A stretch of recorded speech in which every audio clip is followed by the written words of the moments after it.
Hi, I'm Professor Helen Murphy. Through all the research we have done as well as our clinical experience, we've learned a lot about using CamAPS FX in pregnancy. This short animation is designed to help you get the best out of this pregnancy-specific closed-loop system for you and your baby. There are a few app settings that you should adjust, together with your diabetes team, as your pregnancy progresses. When pregnant, the glucose targets are tightened to reduce the risk of possible pregnancy complications. The sooner these targets are met, the better, but everyone is different and your diabetes team will help guide which targets are best for you to aim for. Ideally, the HbA1c target is 42 millimoles per mole or 6%, and the time in range target is adapted to spend more than 70% of time between 63 to 140 milligrams per deciliter. You can change your time in range target by opening the settings menu and going to statistics. CamAPS FX's personal glucose target controls the level the algorithm is aiming to achieve when auto mode is on. The default target is 104 milligrams per deciliter. You are able to set this target anywhere between 80 and 198 milligrams per deciliter across the 24 hours of the day.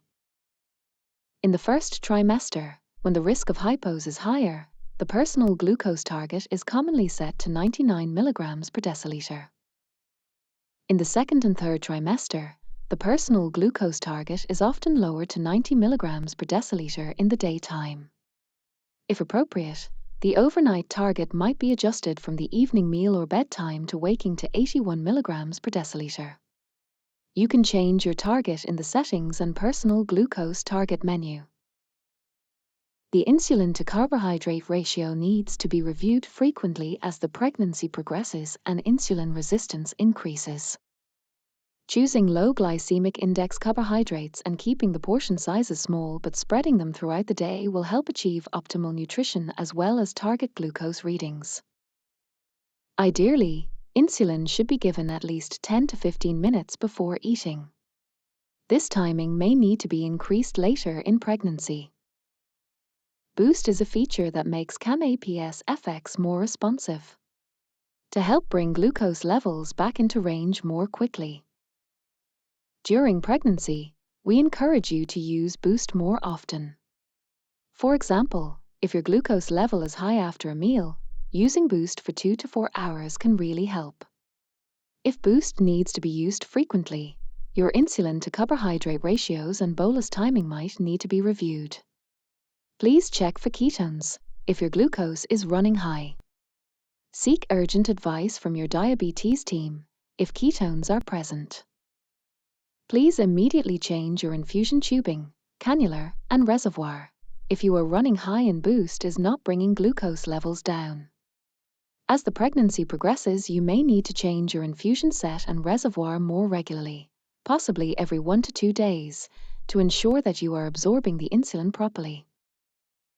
When away from home, please don't forget to pack your bag with plenty of spare infusion sets, reservoirs, sensors, blood glucose meter and testing strips as well as insulin pens and vials. Body weight contributes towards helping CamAPS FX manage post-meal glucose levels. We recommend that body weight is updated about every 4 weeks in the Settings and Change Weight menu. When CamAPS FX is not working, such as when the sensor is warming up, the app screen will go orange and the pump will resume delivering the pre-programmed basal rate. We recommend that the pump basal settings are updated about every 4 weeks on the pump as your insulin needs increase throughout your pregnancy. You may also like to think about what alerts you set in the app to help you respond to highs and lows at the different stages of your pregnancy.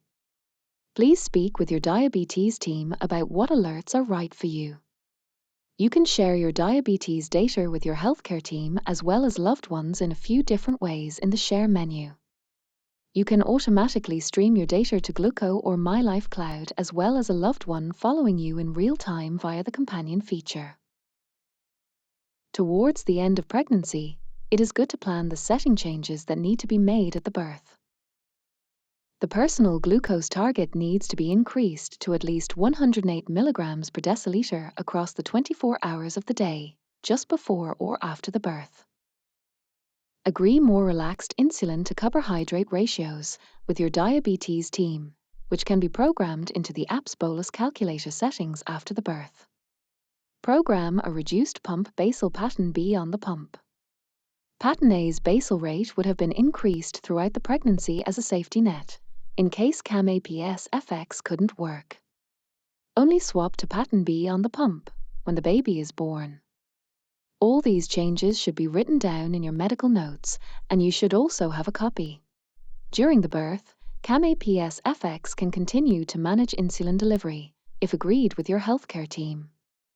If a C-section is planned, please make sure you place your cannula and sensor away from your stomach.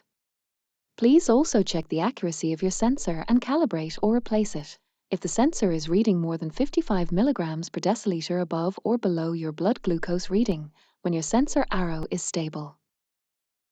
After the birth, very little insulin may be needed in the first 24 hours. The real priority is to avoid hypos. Remember to set your new personal glucose target and insulin to carbohydrate ratios in the app. Consider using EaseOff to make the algorithm more relaxed and reducing the pre-meal insulin bolus, especially if breastfeeding. There is no need to try restart the algorithm. It will quickly adjust to your post-pregnancy requirements. Please change the time in range setting back to 70 to 180 milligrams per deciliter in the Settings and Statistics menu. Our research results showed that those women using CamAPS FX at 6 months after the birth were achieving 70% time in range, even while caring for a newborn.